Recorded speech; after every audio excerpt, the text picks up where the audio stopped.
Well, excuse me, sir. Yeah. Oh, I just dropped by to say hello. Well, good. Thank you. We're glad that you're here. You're going to tell us something about a bird brain? Oh, yeah, that's me. Oh, that's you. What's your name? Oh, well, my name's Jim, but maybe I'm the one with the bird brain. I don't know any Jim. My name is Bird Brain. You don't recognize me?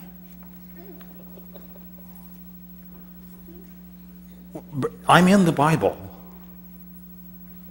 Bird Brain. Oh, I'm sorry. Maybe I can help you out a little. I'll tell you my name in Hebrew. Anybody here speak Hebrew? Well, you will after today.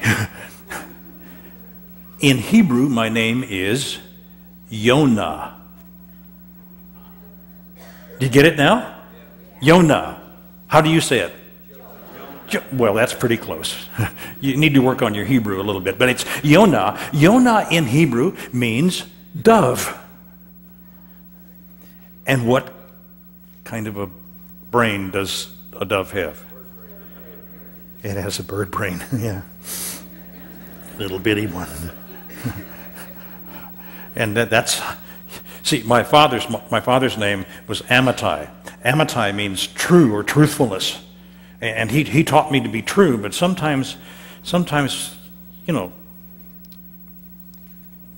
I got kind of a bird brain attitude sometimes. You know, the question comes up, can you trust God in daily living? Well, that's a good question. It's answering it that's difficult. And that's where my bird brain had some problems. You see, I was just doing what I do, and suddenly I heard a voice speak to me. Jonah!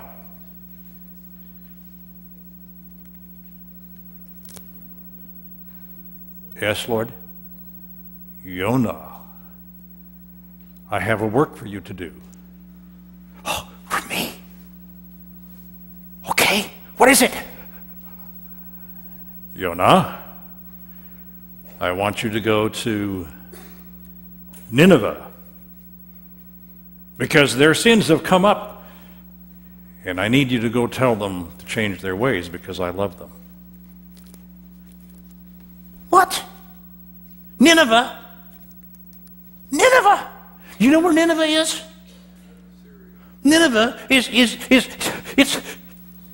it's 2,200 miles from where I am. I mean, I'm going to have to walk way up north, and then way down around, and then way over. It's over near Baghdad, Mosul. It's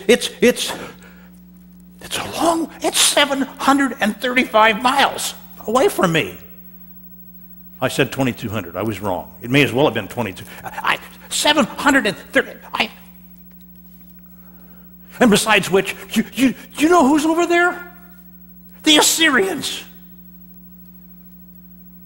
They're called the robber nation because they would come in and whenever we'd have a harvest, they'd come in and they'd snatch it and they'd steal it and they'd raid and they'd ruin and I don't like them. And God wants me to go tell them how much. I can just see it now. Yeah, sure, fine. Hi, Osama. I love you like your mama. I don't think so.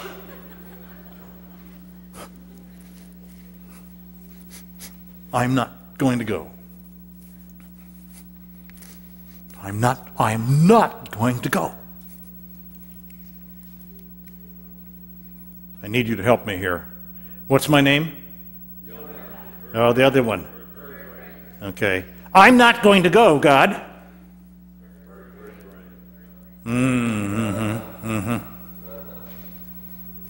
And so I decided, I've been working too hard. I can't believe that maybe I didn't hear God's voice. It must have been my imagination. God, no, I'm going to take a vacation. I'm going to take a cruise.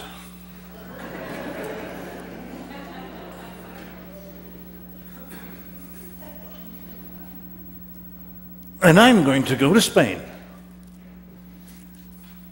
Yes. Now, remember, that's 3 times as far the wrong direction as God was sending me to go. Okay. Besides, I want to go to Spain. I want to work on my Spanish. I've been practicing Spanish. I don't know much. Dos cervezas, por favor. Some of you know Spanish, okay. So I went down to Joppa, and I got a ticket, and I got on the boat, and it was a cargo boat, and they had some grain and things on there. And I went down inside the boat, and those grain sacks, you get into them just right, they're comfortable. Have you ever been on a boat? You know how it kind of rocks and rocks and rocks. It's kind of like being in church. You go to sleep. And I was sleeping, and suddenly the captain woke me up rudely. He said, "Wake up!" I said, What? I paid my fare. What? He said, "No, can't you? How can you sleep? There's a terrible storm." And then I could feel it. I mean, it was the wind was howling and the waves were bouncing everything around. And he said, "You better pray to your God. We're all praying to our gods, and they're not doing too well. So you better pray to your God." I said, "God and I are not on speaking terms at the moment." He said, "Well, you better pray."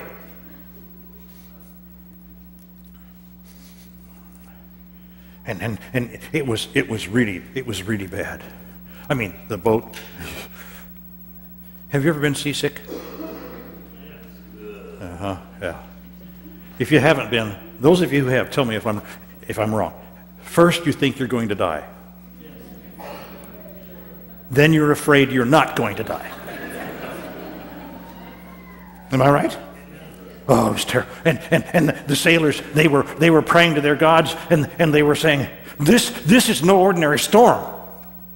This is something unusual. The gods. And then they said, "Okay, whose fault is this?" And so they cast lots. We would say they threw dice. And the divine dice ratted me out. You see, the waves obeyed God. The wind obeyed God. The dice obeyed God. It's just, it's not obeying God. And so they brought me up on board and they said, "Who are you? Where are you from? What's your background? What are you doing here?" See, I told them I was running away from God, and they said, "Oh, whatever." Now they were pretty concerned. And they asked me all these questions, and these are heathen. They're those folks out there. They're the ones that eat the wrong things, do the wrong things. And there are those other people, they're heathen. I'm of the chosen. I said, I'm a Hebrew. I serve the God of heaven. Sometimes. The God who made the earth and the sea. And they said, well, then you better pray to your God who made the sea. Why? What are you doing? I said, I'm running away from God. Running away from God? You're some kind of a... Yeah, you can't run away from God. And so they began to pray to their gods, and the storm got worse.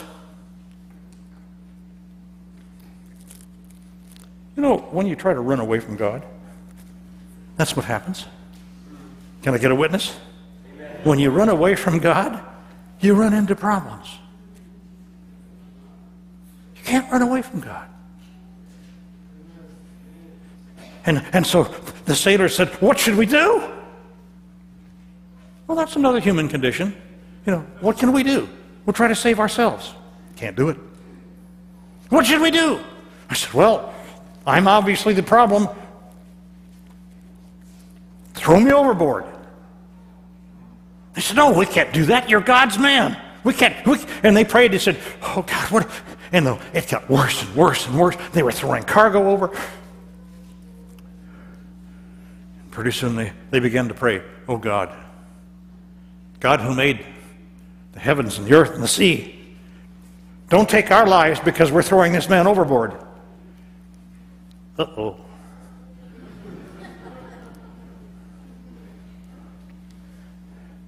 And they tried to row. They tried to save themselves. We all try to do that, don't we? And they tried and they tried and they finally they couldn't do it. And so they picked me up and they threw me overboard.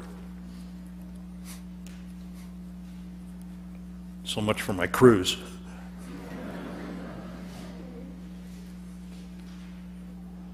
And the minute I hit the water, it went just as calm as glass.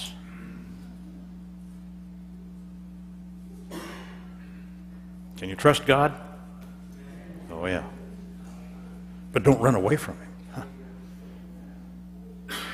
And now I'm floating on the water, and the sea is calm.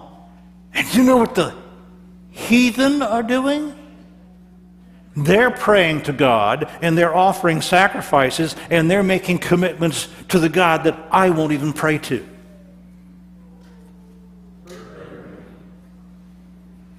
See how I got my name? And I'm treading water, thinking, okay, what do I do? What do I do now? Well, one thing I learned, when you're in deep water, keep your mouth shut.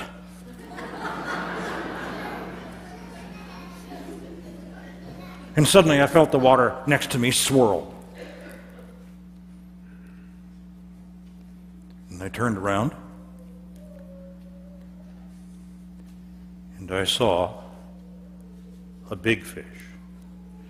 I don't mean a big fish, I mean a big fish. His eye was about that big. And he was looking right at me. Oh boy. Hi.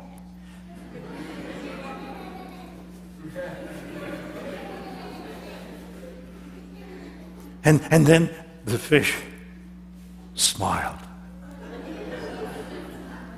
I thought, oh, this is a good sign. And the fish smiled, and then he went like this.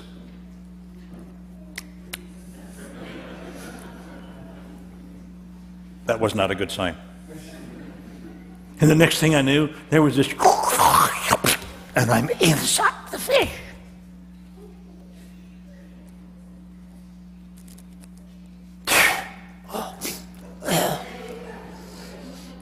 Slimy, slick. It didn't smell good. You've heard of Old Spice? This was old fish, very different. And I'm seaweed's wrapped around. I can feel the fish going down deeper. I'm down. It's like I'm behind bars. I'll never get out of here. You ever feel like life has swallowed you up? I've had that feeling. And I got to thinking, how can I get out of here?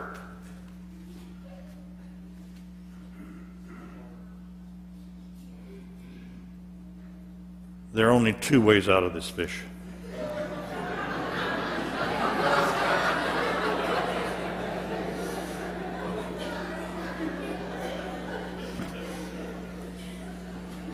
And if that doesn't do something for your prayer life, nothing will.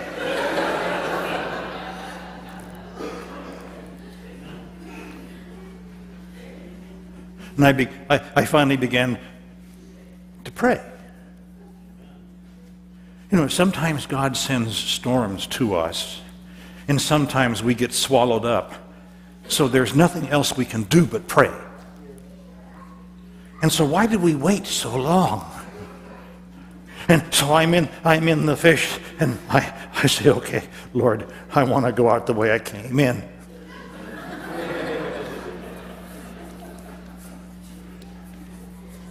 And I prayed.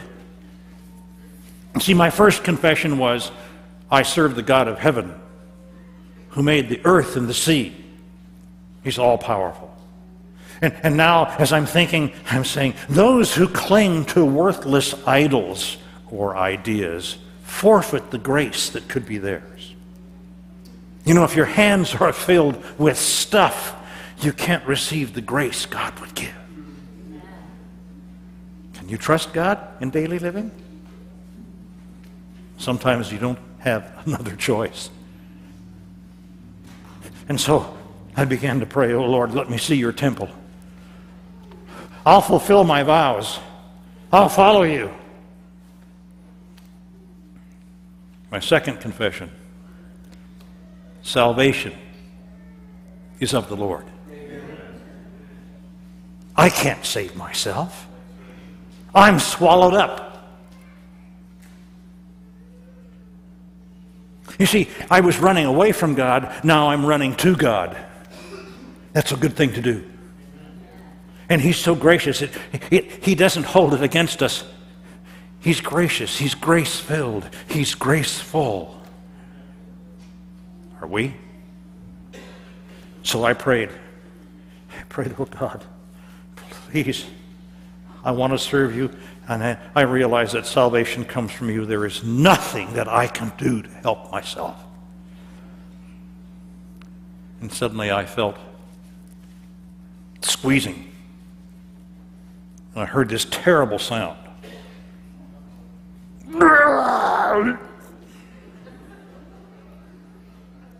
Boom! And I'm out in shallow water. And I can see the sunshine. Whew.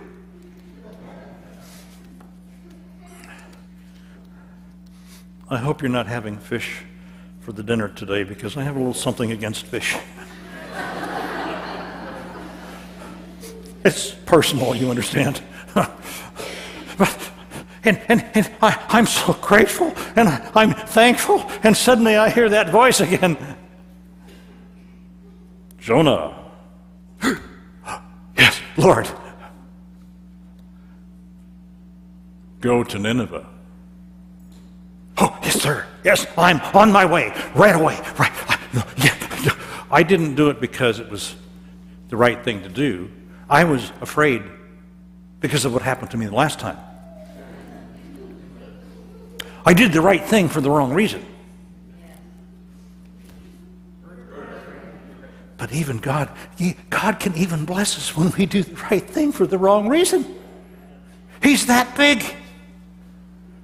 And so I made a straight line, as straight as I could, and I walked, and I got to Nineveh. And see, I was concerned. I thought, you know, they're not going to listen to me. I mean, these people, they'll skin me alive. How can I witness to these people? They won't listen. They'll do me damage. And then I said, oh, okay. I'm going. God delivered me. See how gracious God is? He didn't just say, okay, I gave you one chance, that's it, you're out of here. God came to me the second time. You need a second chance in life? Or a third or fourth? God will give it to you. Every day He offers you a new chance. And me too. And so I got to Nineveh. It's a great city. It was bigger than Jerusalem. Huge city. Acres and acres and acres of city. Okay, I ran away from God. That didn't work well. Not at all. I ran to God. That came out really well. Now I'm going to run with God. That's a pretty good idea. And so I did what God asked me to do. I delivered the message, and I said, 40 days. If you don't repent, God is going to destroy the city. And I expected them to all sing that little song. You all know the chorus. Na, na, na, na, na, na. But they didn't. They listened. You see, what I didn't know. Oh, fasten your seatbelt.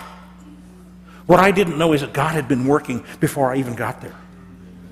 See, the Assyrians had lost major battles. They weren't used to losing. They were used to being in control. Don't we all want to be in control? And they had lost battles.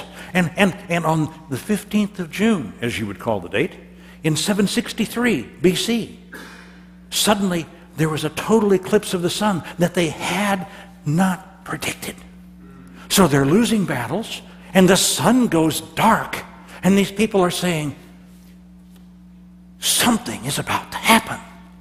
And then I show up, not knowing any of this, with a message that says, repent and turn to God. And you know what? They did.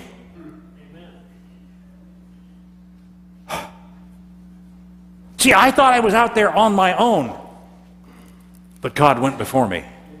Can you trust God with everyday life? And even the king, when he heard the message, he said, that's right. We've been evil. We need to change. And he sat in sackcloth and ashes. And he said, no one should eat or drink, even animals. No one eats or drinks. We are all going to pray to God immediately. You know, not by and by, not out there. Now.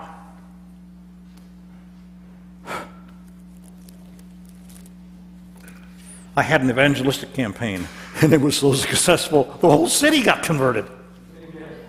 And it made me mad. It made me mad. Because I didn't like these people. You see, I wanted to keep God for myself. I didn't want to share God with anybody else, and I don't like these people. And I was so angry. I was so angry. Day 39 came. How many days did I say it was going to be? 40 days, and God was going to destroy. I hope that God destroys them. I hope, because they're different than me. And because they're different and I don't like them, I don't want them. You know. Mm-hmm. So I went out on the afternoon of the 39th day, and I went east of the city because the wind comes from the east to the west. See? And I didn't want the smoke to get in my eyes when God burned them up. So I went on the east side of the city, and I'm waiting. And I decided I'd build a little shelter because I'll tell you, it's hot out there. It's hotter than it should be out there. And then I built this little thing out of sticks to shelter myself. Don't we all try to do that? We take little sticks and little things and we try to shelter ourselves. But God, in His compassion, and the sun's beating down on me, and I said, I wish I could die. God said, Jonah, Jonah. And I looked down, and there was a plant growing. And it grew faster than the national debt.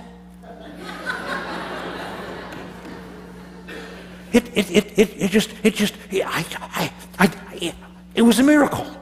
It grew and it covered up that little framework that I'd made, and I had it made in the shade. I thought, oh, well, see, God is really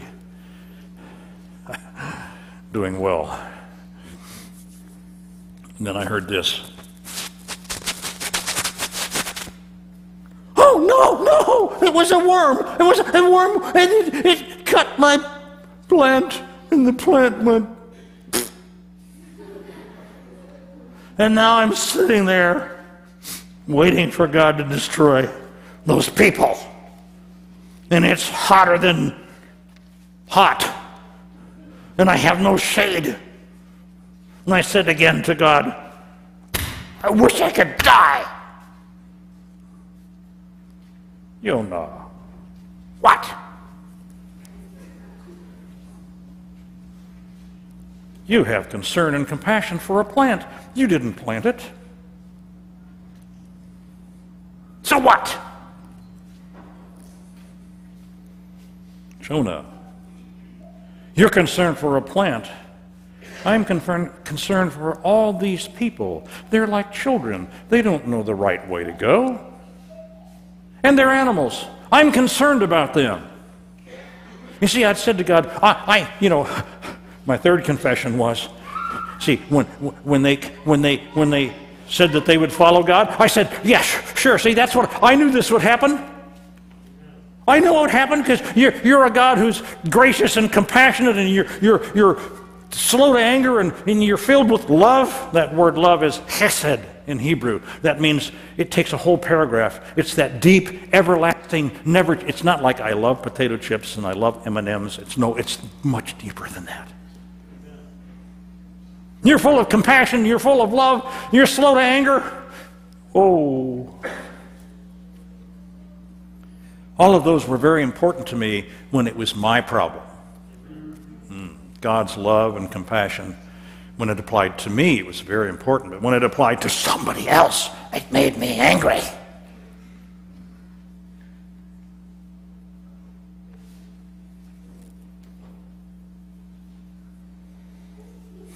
First, I ran away from God, got into problems. I ran to God, and He gave me direction. I ran with God, and I was successful. And then I ran ahead of God. That didn't work too well.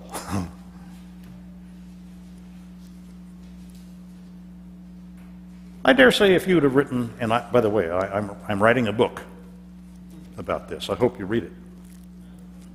I hope you read it. See, there are only 4 chapters. Running away from God, running to God, running with God, running ahead of God. You know, I thought about finishing that with the 5th chapter, saying, I had a conversion experience and I'm such a great person. No. You have to finish the book. You have to finish it to show how God works in your life every day. He will. So you have to ask yourself these questions. Am I smarter than the wind? Am I smarter than the waves? They all obeyed. Am I smarter than dice? The divine dice obeyed. Am I smarter than a fish? I think you are. Am I smarter than a plant? Am I smarter than a worm? They all obeyed God. There was only one person that didn't. That was, you see, God provided me shelter in the ship. He provided me shelter even in the calamity of being in that fish. We were way out at sea. There was no way I could survive. And my being swallowed up gave me shelter. And then there's the shelter of prayer and the deliverance that came.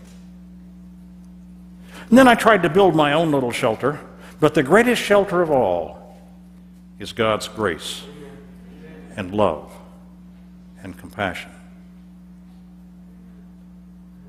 And folks, if you don't believe that,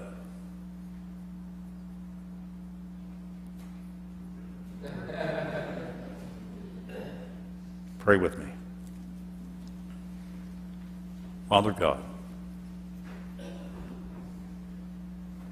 thank you that you forgive our mistakes.